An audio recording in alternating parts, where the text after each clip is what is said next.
할렐루야. 오늘도 주님의 뜻을 이루는 우리 모두가 되기를 예수님의 이름으로 축복합니다. 이 시간 말씀을 받겠습니다. 이 복된 시간에 주시는 하나님의 말씀은 우리 마태복음 26장 36절에서 46절까지의 말씀입니다.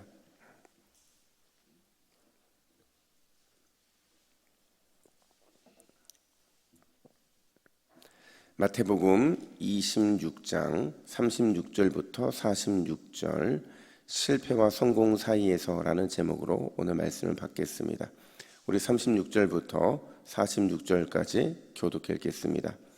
이에 예수께서 제자들과 함께 겟셋마네라 하는 곳에 이르러 제자들에게 이르시되 내가 거기 가서 기도할 동안에 너희는 여기 앉아 있으라 하시고 베드로와 세베대의 두 아들을 데리고 가실새 고민하고 슬퍼하사 이에 말씀하시되 내 마음이 매우 고민하여 죽게 되었으니 너희는 여기 머물러 나와 함께 깨어 있으라 하시고 조금 나아가사 얼굴을 땅에 대시고 엎드려 기도하여 이르시되 내 아버지여 만일 할만하시거든 이 잔을 내게서 지나가게 하옵소서. 그러나 나의 원대로 마시옵고 아버지의 원대로 하옵소서 하시고 제자들에게 오사 그 자는 것을 보시고 베드로에게 말씀하시되 너희가 나와 함께 1시간도 이렇게 깨어 있을 수 없더냐. 시험에 들지 않게 깨어 있으라. 마음에는 원이로되 육신이 약하도다 하시고 다시 두 번째에 나아가 기도하여 이르시되 내 아버지여 만일 내가 마시지 않고는 이 잔이 내게서 지나갈 수 없거든 아버지의 원대로 되기를 원하나이다 하시고 다시 오사 보신즉 그들이 자니 이는 그들의 눈이 피곤함일러라. 또 그들을 두시고 나아가 세 번째 같은 말씀으로 기도하신 후 이에 제자들에게 오사 이르시되 이제는 자고 쉬라. 보라 때가 가까이 왔으니 인자가 죄인의 손에 팔리느니라. 함께 읽습니다. 일어나라 함께 가자. 보라 나를 파는 자가 가까이 왔느니라. 아멘. 여러분 누군가에게 부탁을 하는 게 이게 쉬울까요? 어려울까요? 어렵죠. 왜 어려울까요? 사실은 누군가에게 부탁하는 것도 어렵긴 하지만 진짜 어려운 게 뭐냐면 이 누군가에게 부탁하기 위해서 넘어서야 되는 내 마음, 그게 참 어려운 것 같아요. 무슨 말이냐면 우리는 보통 이렇게 생각을 합니다. 누군가에게 부탁을 하는 건 좀 자존심 상한 일이라고 생각을 해요. 그래서 그냥 내가 하고 말지라는 마음을 우리는 늘 갖습니다. 또 어떻게 생각하냐면 결국에는 부탁해도 거절당할 거 그냥 내가 하고 말지 또 이런 마음을 갖게 된다는 거죠. 그래서 우리는 부탁을 잘 안 한다는 거예요. 그런데 여러분 부탁도 능력인 줄로 믿습니다. 정말 부탁 잘하는 사람들은 능력이 있는 사람이에요. 다만 우리가 부탁을 거절당했을 때 원망하지 말아야 되고요. 또 부탁이 이루어졌을 때 감사하는 것을 잊어버리면 안 된다는 거예요. 그리고 더 중요한 게 뭐냐면 다른 사람이 나에게 부탁을 했을 때 그 부탁을 들어줄 수 있도록 우리 역시도 최선을 다하는 게 필요하다라는 거예요.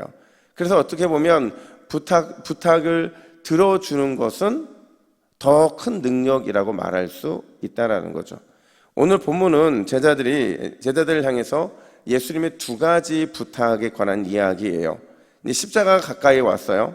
예수님은 베드로와 야고보와 요한을 데리시고 또 이 겟셋마네라는 동산에 올라가시는데 여기서 기도하시기 전에 예수님이 첫 번째 부탁을 합니다. 뭐라고 부탁을 하느냐? 우리 38절 말씀을 같이 한번 읽어볼까요? 시작. 이에 말씀하시되 내 마음이 매우 고민하여 죽게 되었으니 너희는 여기 머물러 나와 함께 깨어 있으라 하시고. 아멘. 이건 예수님의 기도하시기 전 첫 번째 기도 부탁이 뭐였어요?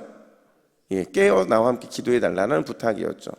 그리고 나서는 기도를 다 마치신 이후에 두 번째 부탁을 하시는데 두 번째 부탁이 뭐냐? 우리 46절도 같이 있습니다. 시작. 일어나라 함께 가자. 보라 나를 파는 자가 가까이 왔느니라. 여러분 예수님의 두 번째 부탁은 일어나라 함께 가자라는 바로 이 부탁이라고 말할 수 있어요. 과연 이 두 가지 부탁의 의미가 뭘까? 예수님이 십자가를 준비하면서 왜 제자들을 향해서 이 두 가지 부탁을 하고 계신 걸까? 오늘 살펴보면요, 첫 번째로 기도만이 연약한 우리를 승리케 할 수 있다는 것을 보여주기 위함이었다라는 겁니다. 여러분, 우리가 읽지는 않았지만 십자가를 앞두고 제자들은 예수님은 제자들을 염려합니다. 그러니까 십자가 죽음 이후에 믿음이 떨어지고 아예 뿔뿔이 흩어지게 될 제자들을 주님은 걱정을 하세요. 그리고 그때 걱정하는 주님을 향해서 베드로가 뭐라고 말하냐면 우리 33절 말씀입니다. 33절 같이 있습니다. 시작. 모두 주를 버릴지라도 나는 결코 버리지 않겠나이다.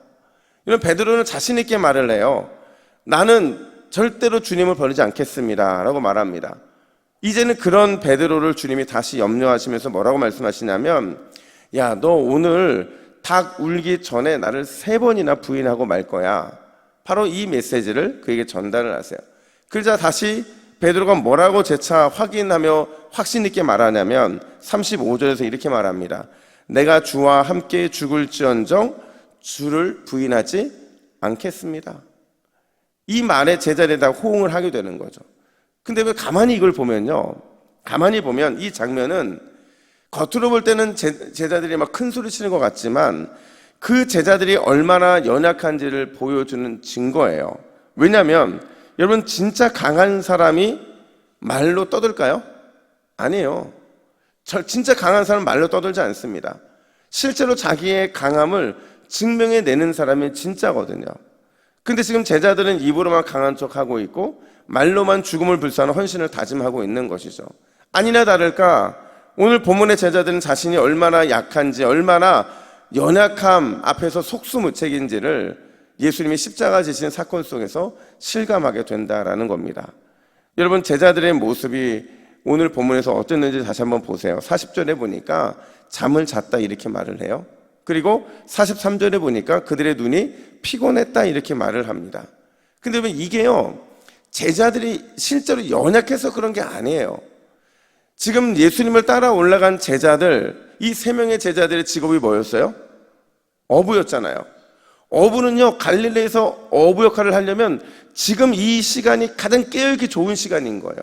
이 시간에 일했고, 이 시간에 조업했고, 이 시간에 일해야만 물고기를 얻을 수 있는 게 갈릴리 낚시거든요. 그러니까 지금 그런 사람들이 잠을 자고 있다는 것은 단지 육신이 약해 잠을 자고 있는 것이 아니라 기도해야 되는 이 영적 각성의 순간들을 지금 잊어버리고 있었기 때문에 결국 이런 잠을 자고 말았다는 거죠. 여러분, 결국 이들의 결말이 뭐냐? 이들의 결말이요, 예수님의 예견대로 시험에 떨어지게 됩니다. 뿔뿔이 흩어지게 되고요, 예수님을 모른다고 부인하게 되고요, 완전한 실패를 경험하는 게 바로 이 제자들의 모습이었다는 거예요. 여러분, 이들이 이렇게 실패한 원인, 이 원인이 뭐예요? 깨어서 기도하지 않았기 때문이라는 거죠. 그래서 결국 실패를 경험할 수밖에 없다는 거예요. 반면에 예수님은 성공하죠. 어떻게 성공하느냐? 대속을 위한 십자가 죽음을 온전히 받아들이실 뿐만 아니라 모두의 배신 앞에서도 주님은 당당할 수 있어요. 이걸 히브리서 기자는 뭐라고 말을 하냐면 히브리서 12장 2절 보니까 기쁨을 위하여 십자가를 참으사 이렇게 말하고 있어요. 기도했기 때문에 십자가 이후의 기쁨을 기대할 수 있었던 것이고, 그 기쁨을 기대했던 것이 결국에는 십자가에서 승리할 수 있는 귀한 은혜가 되었다라는 겁니다. 여러분, 예수님의 이 성공 원인 다시 묻습니다. 어떻게 예수님은 십자가에 성공할 수 있었어요? 깨어서 기도했기 때문이라는 거죠. 그게 결국 승리의 공식으로 이어질 수밖에 없었다는 거예요. 사랑하는 여러분, 기도만이 우리를 승리케 하는 줄로 믿습니다. 기도하는 성도만이 이 땅에서 승리의 기쁨을 누리며 살아갈 수 있는 거예요. 우리는 그리스도인으로 부름받았고 예수님의 제자로 부름을 받았어요. 여러분, 예수님의 제자이기 때문에 승리의 기쁨, 기도를 통한 승리의 기쁨 반드시 누려야 할 줄로 믿습니다. 오늘 이 새벽에 다시금 깨어 기도함으로 승리의 기쁨 누리시기를 예수님의 이름으로 축복합니다. 뿐만 아니라 두 번째로, 여러분, 오늘 본문은요, 기도만이 끝까지 사랑할 수 있게 만든다는 사실을 우리에게 보여주고 있다라는 거예요. 여러분, 생각해 보세요. 만약에 여러분들이 예수님이라면 어떨 것 같아요? 나는 지금 고민과 슬픔에 빠져서 얼굴을 땅에 대고 간절히 기도하고 있는데 함께 기도해야 될 제자들이 깨워도 일어나지 않아요. 그러면 여러분 마음이 어떨 것 같아요? 어떨 것 같아요? 굉장한 배신감 느끼지 않겠습니까? 허탈하지 않겠어요? 자괴감 들지 않겠어요? 그렇잖아요. 3년 동안 힘을 다해서 입히고 먹이고 가르치셨는데 어떻게 이게 가장 중요한 시기에 함께 깨어서 기도할 수 없는 걸까? 진짜 내 제자가 맞는가? 이런 자괴감에 빠져들잖아요. 근데 오늘 본문의 예수님은요, 제자들 향해서 그 어떤 배신감도 허탈감도 그 어떤 자괴감도 느끼지 않고 있어요. 오히려 뭐라고 말씀하시냐면 46절 상반절 보니까 이렇게 말합니다. 일어나라, 함께 가자. 여러분, 이 말을 그냥 단지 예수님의 말로 이해하면 안 돼요. 예수님의 말이 많지만 이게 자포자기하고 있는 예수님 말도 아니고요, 제자들을 포기하고 있는 예수님 말도 아니에요. 여기서 일어나 함께 가자라는 것은요, 구약 아가서에 여러 번 반복되고 있는 말이에요. 무슨 말이냐면 지금 예수님은 이 제자들을 누구를 부르는 것처럼 부르고 있다는 거예요? 사랑하는 여인을 부르는 것처럼. 마치 솔로몬이 술람이 여인을 향해서 일어나라 함께 가자고 말하는 것처럼 지금 제자들을 그렇게 부르고 계신다라는 거예요. 여러분, 어떻게 배신자까지도 사랑할 수 있었던 걸까? 어떻게 배신자를 향해서 마치 여인을 부르는 것처럼 일어나 함께 가자고 말씀하고 할 수 있는 걸까? 여러분, 이게 가능한 이유가 뭐라고요? 뭐 때문에 가능해요? 예수님은 기도하셨기 때문에 가능한 거죠. 여러분, 기도하심으로 끝까지 사랑을 놓지 않을 수 있었고, 예수님은 기도하심으로 끝까지 용서할 수 있었기 때문에 그렇다는 거예요. 그래서 이런 말이 있잖아요. 기도의 사람은 사랑의 사람이다. 기도하지 않는 사람은 결코 사랑할 수 없다는 것이고요, 사랑하지 않는 건 우리가 기도하지 않기 때문이라는 증거라는 거죠. 여러분, 오늘 이 새벽에 기도함으로 그 주님의 사랑 꼭 붙드시기를 예수님의 이름으로 축원합니다. 기도함으로 언제나 함께 하시는 주님 만나시기를 다시 한번 축원합니다. 이게 우리의 사명이 되어야 될 줄로 믿습니다. 우리 화면 보시고 같이 기도의 제목을 읽습니다. 같이 읽습니다. 시작. 주여, 기도함을 통해 세상에서 참된 승리를 경험하게 하옵소서. 기도함을 통해 배신자까지도 사랑할 수 있는 넓은 마음을 소유하게 하옵소서. 아멘. 기도하겠습니다. 하나님 아버지, 오늘 이 새벽에 기도함을 통해서 우리가 참된 승리가 무엇인지 깨닫기를 원합니다. 기도함을 통해 배신자까지도 사랑했던 예수님의 그 넓은 마음 우리도 소유하기를 원합니다.